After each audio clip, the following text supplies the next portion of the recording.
Hello everyone, in this video we are going to see a short story named The Tiger in the House, written by Ruskin Bond. Before getting into the novel, let me tell you a brief on author introduction. Ruskin Bond was born in Kasauli in 1934. He has written several novels, short stories and books especially for children. Though written for children, his short stories are equally enjoyed by adults too. His major works are An Axe for the Rani, written in 1972, Love is a Sad Song, written in 1975, A Flight of Pigeons, written in 1980. A Tiger in the House is a humorous and an interesting story. Through the story, Ruskin Bond brings out the everlasting relationship between man and animal. And the characters in the novel are the narrator, who is the author, grandfather, grandmother, Timothy, the tiger, Toto, a monkey, a small mongrel puppy, and Mehmet, Quick. Let us see the short story, A Tiger in the House, Ruskin Bond. Timothy, the tiger cub, was discovered by grandfather on a hunting expedition in the Terai jungle near Dehra. Grandfather was no shikari. I googled shikari, which means hunter. It its origin is from Hindi or Urdu. And the grandfather was no shikari, but as he knew the forest of the Shivalik hills better than most people, he was pursued to accompany the party. It consisted of several very important persons from Delhi to advise on the terrain and the direction the beater should take once a tiger had been spotted. The camp itself was sumptuous. 7 large tents, one for each shikari, a dining tent, and a number of servants' tents. The dinner was very good, as grandfather admitted afterwards.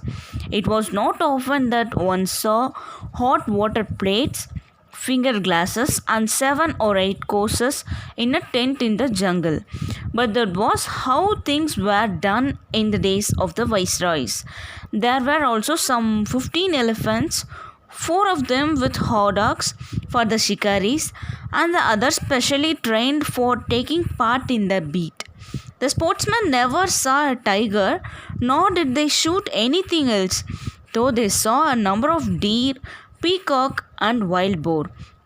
They were giving up all hope of finding a tiger and were beginning to shoot at jackals when grandfather, strolling down the forest path at some distance from the rest of the party, discovered a little tiger about 18 inches long, hiding among the intricate roots of a banyan tree.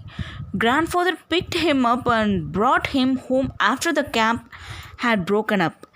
He had the distinction of being the only member of the party to have bagged any game, dead or alive.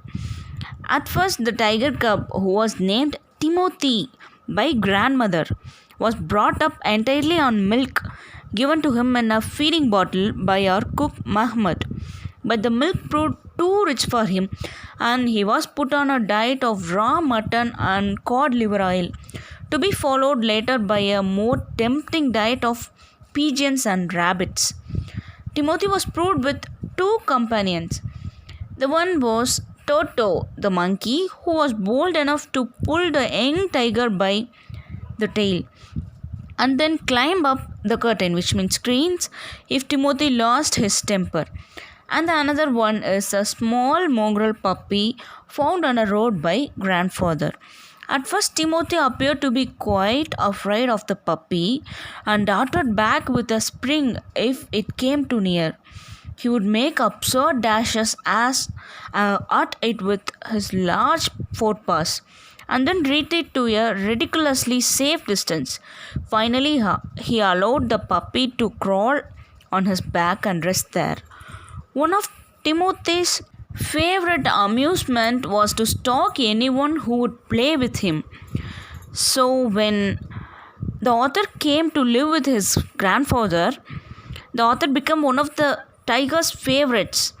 With a crafty look in his glittering eyes and his body crouching, he would creep closer and closer to the author, suddenly making a dash off the author's feet, rolling over on his back and kicking with delight and pretending to bite the author's anklets too.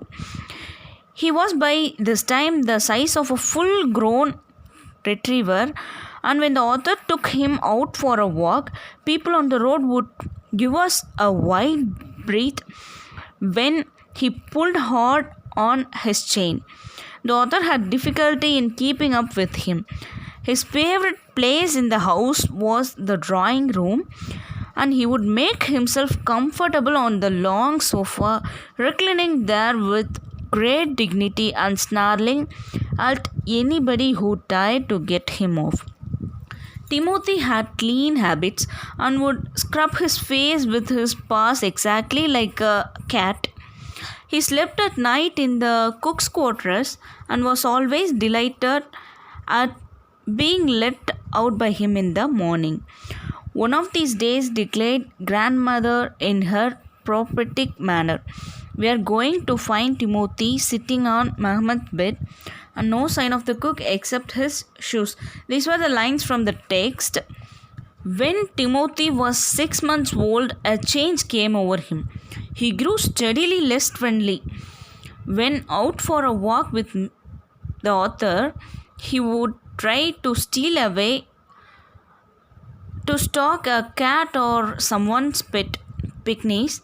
Sometimes at night, the author and the neighbors would hear friends cackling sound from the poultry house, and in the morning there would be feathers lying all over the veranda.